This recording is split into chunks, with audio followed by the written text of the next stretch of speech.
Kafe telah menjadi fenomena atau malah mungkin budaya baru yang menjawab kebutuhan masyarakat modern. Berkurangnya ruang publik yang nyaman dan fleksibel membuat kafe menjadi ruang alternatif yang perlahan menjadi pilihan utama untuk berinteraksi dan bersosialisasi baik bersama keluarga maupun teman-teman. Di daerah Pantai Indah Kapuk, Jakarta, terdapat coffee shop yang lumayan terkenal, yaitu Coffee With Me. Setiap harinya coffee shop ini selalu ramai pengunjung. Suasana di kafe ini membuat pengunjung nyaman dan betah berlama-lama di dalamnya. Suasana yang nyaman didapatkan salah satunya dari penggunaan AC yang menyebar di banyak titik di dalam ruangan. AC atau pendingin ruangan tentulah bukan barang asing lagi bagi kita. AC seakan-akan menjadi peralatan elektronik yang wajib ada, mengingat betapa panasnya cuaca belakangan ini.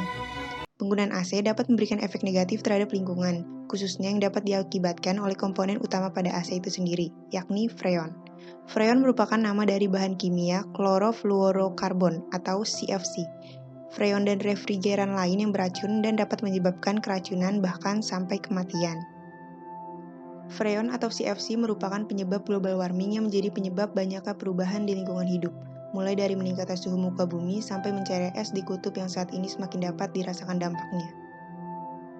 Sebenarnya dampak negatif yang dihasilkan dari penggunaan freon dari AC tidak dapat diukur secara kuantitatif dan standar mengenai emisi yang dihasilkan oleh AC. Tetapi kandungan freon yang digunakan sebagai pendingin AC sudah terbukti memberikan dampak negatif bagi penipisan ozon dan pemanasan global yang terjadi di muka bumi. Penipisan lapisan ozon tersebut mampu meningkatkan radiasi ultraviolet B di muka bumi. Dari peningkatan ultraviolet B tersebut mampu memicu terjadinya gangguan kesehatan pada makhluk hidup di muka bumi. AC menyejukkan suasana di dalam ruangan dan meningkatkan suhu di luar ruangan. Karena itu tak heran bila kita berjalan di dekat bangunan yang memiliki penyejuk ruangan raksasa, di bagian luar ruangannya pasti terasa panas.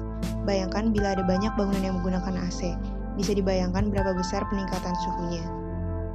Faktanya, AC sedang booming di negara-negara di seluruh dunia. Diperkirakan sekitar 2/3 rumah tangga di dunia dapat memiliki AC pada tahun 2050, dan permintaan energi untuk mendinginkan bangunan akan meningkat 3 kali lipat.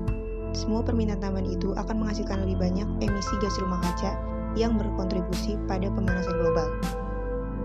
Ada beberapa cara untuk menahan panas pada bangunan tanpa berkontribusi pada perubahan iklim. Yang pertama, hadirkan jalur sirkulasi udara sebaik mungkin. Jalur sirkulasi terbaik adalah jendela. Semakin besar jendela, maka semakin baik sirkulasi pada ruang.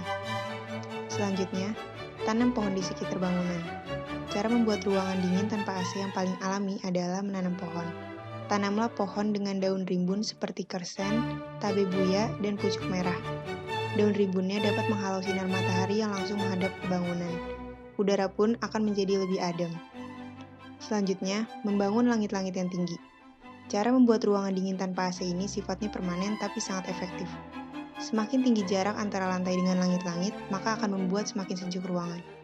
Langit-langit yang tinggi mampu memperlambat masuknya udara panas ke dalam ruangan. Udara yang berhasil masuk ke dalam pun akan berubah menjadi lebih sejuk. Sirkulasi udara di dalam ruangan juga akan menjadi lebih lancar. Selanjutnya, cat. Sekarang sudah umum untuk atap dicat dengan pigmen khusus yang dirancang untuk memantulkan radiasi matahari. Tidak hanya dalam rentang cahaya yang terlihat, tetapi juga spektrum inframerah. Ini dapat mengurangi suhu permukaan lebih dari 10 derajat Celcius dibandingkan dengan cat konvensional. Selanjutnya, bahan bangunan. Bangunan yang terbuat dari batu bata atau beton atau tertanam ke dalam tanah dapat terasa lebih sejuk berkat massa termal yang lebih tinggi dari bahan-bahan ini, yaitu kemampuannya untuk menyerap dan melepaskan panas secara perlahan, sehingga memperhalus suhu dari waktu ke waktu, membuat siang hari lebih dingin dan malam hari lebih hangat.